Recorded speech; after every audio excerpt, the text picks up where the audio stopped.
George Bilecki here with Patriots beat reporter Zach Cox ahead of their matchup against the Colts in Germany.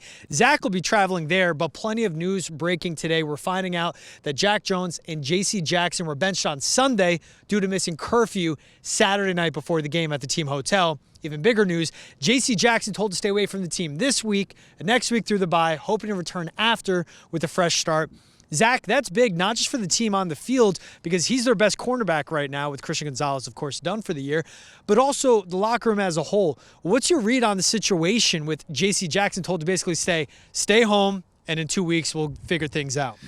It's disappointing for the Patriots, certainly. It's also not overly surprising. Just it comes 2 or 3 days after we got a report out of Los Angeles with his previous team, the Chargers, where the Chargers general manager, after trading Jackson back to the Patriots, reportedly went in and personally apologized to the Chargers defensive backs for signing Jackson and for kind of vouching for him over his very brief tenure with the Chargers.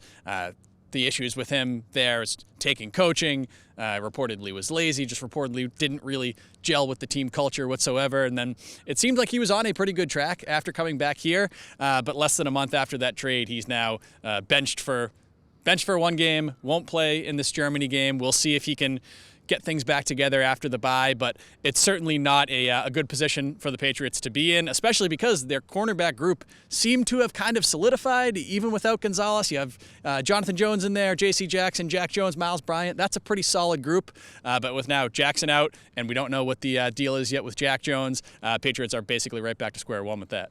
Again, Jack Jones practicing during the portion up to the media. J.C. Jackson, of course, not in the building. You kind of touched on the depth. Who steps up? Because J.C. Jackson was benched, eventually came in. Still, Sam Howell did whatever he wanted with that secondary. Now it's not going to be any J.C. Jackson coming in to help slow down a passing attack. It is Gardner Minshew, but still, Michael Pittman, possibly Josh Downs on the other side. Yeah, J.C. Jackson was benched for this game, quote-unquote, this past game against the Commanders, but he still played over 50 snaps in the game, essentially after he entered the game on the third defensive series. Saw pretty much a normal workload. This week, that's not going to be the case. A lot of it is going to hinge, I think, on what ends up happening with Jack Jones, because Jack Jones also reportedly missed curfew. He was benched for the first 3 series of this game and barely played after halftime. He was at practice today, so that suggests that he hasn't been kind of told to outright stay away from the team like Jackson, but we don't know yet whether there'll be any lasting repercussions this week, whether he'll have a full workload, because based on talent, he should be the other starter opposite Jonathan Jones with Jackson out. If that's not the case, you'll probably see Shaun Wade in there again. He started there last week. He's basically been the break glass in case of emergency cornerback for the Patriots ever since he got here in 2021. He has played better this year. He's gotten some praise from Bill Belichick and his position coach Mike Pellegrino, but it's a pretty big drop-off from Jackson and Jack Jones to anybody else they would have on that depth chart. Alex Austin was a guy they picked up last week from the Bills and Texans. He was a healthy scratch for the last game. Maybe he gets into the mix. But yeah, it's definitely a pretty big downgrade from either of those players if they both can't go. And hearing from David Andrews and Hunter Henry this morning, both captains on the team, when asked about the situation, David Andrews basically said, team comes first. It's how I've always been. If that is not your mindset, then you need to get right. Hunter Henry seemed pretty ticked off to just be asked about. In fact, it's a distraction. What did those captains' messages say to you about the whole situation and the locker room as well? Well, the thing with the locker room is that even this situation notwithstanding, you kind of had to worry about the locker room buy-in regardless, just based on where the Patriots are as a team right now. They're 2-7. A loss this weekend would put them at 2-8 going into their bye week. You're miles out of playoff contention already, and you still basically have half of the season left. How do players respond to that situation, especially because, I mean, we've heard for years the Patriots are not an easy team to play for. They are a very demanding culture and a very demanding system. How is that demanding nature going to stand up if a team is 3-11 a month from now? I think that was going to be a concern regardless. Based on everything we've heard from the team leaders, it hasn't become an issue yet, but I think team buy-in is definitely going to be something that is a major storyline and potentially a major problem as the Patriots kind of limp toward the finish line of the season. Certainly could be something to watch. Well, I mean, certainly is, especially if they go all the way to Germany, don't come away with a win. Now all of a sudden, you're 2-8. You have the bye, a lot of stuff to sit on and fester on, then a tough schedule ahead once they've returned. Also at practice today, notable absence. Trent Brown was not there during the portion open to the media. And finding out, too, offensive line coach Adrian Clem will be away from the team for medical reasons for, quote, a little while, according to Bill Belichick.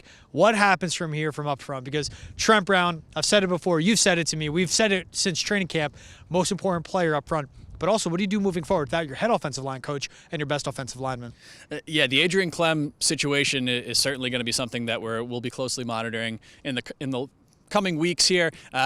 First sort of red flag was raised yesterday when we spoke with the Patriots position coaches. He was the only one who did not speak with the media. He was scheduled to. Patriots PR ended up saying he actually will not be holding his video conference, so that made you sort of your ears perk up a little bit and wonder what the deal was there. Bill Belichick did say today that is health related. We don't have any details beyond that. We don't know how long he's going to be out, but certainly a shorthanded coaching staff for an offensive line that has played better of late, I would say, but was a major problem for the Patriots early in the season.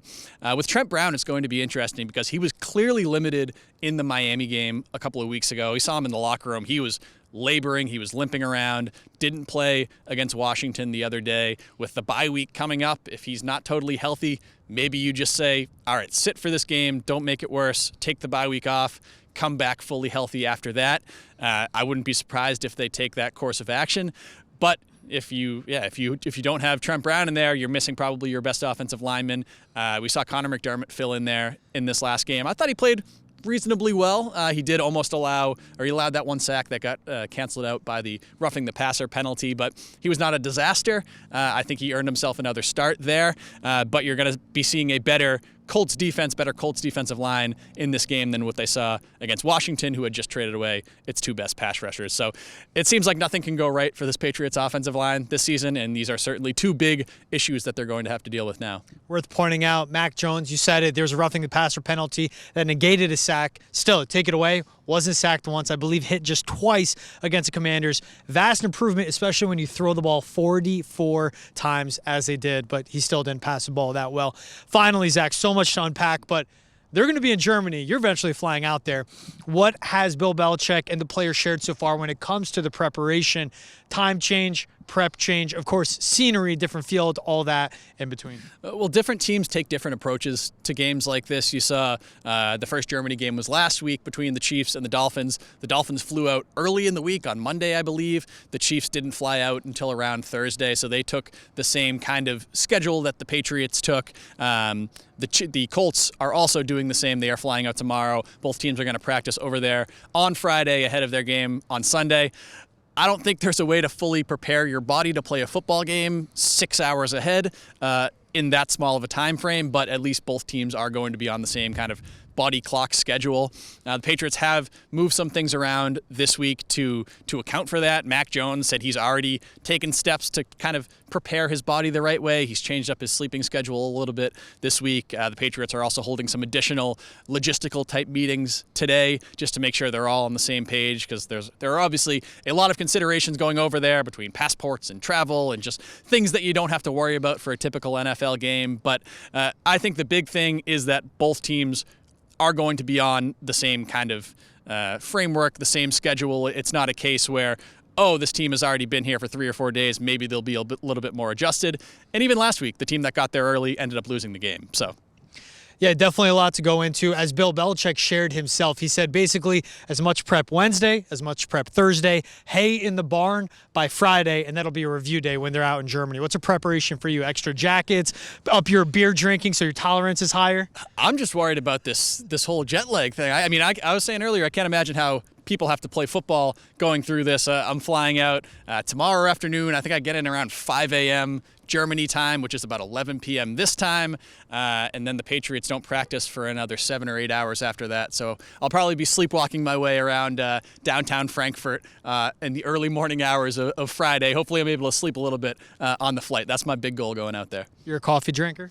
Yes, I will be drinking copious amounts of coffee while I'm out there. That is for sure. Hey, enjoy your brat, a schnitzel, whatever, beer. Zach will have full coverage all throughout the weekend. And as always, keep it locked in with Zach Cox, Dakota Randall, Nesson 360, Nesson.com, and Nesson's YouTube channel for full-on Patriots coverage. Zach, thanks so much for the time. Fly safe, bro. Thank you. PNC Bank, helping to make banking easier.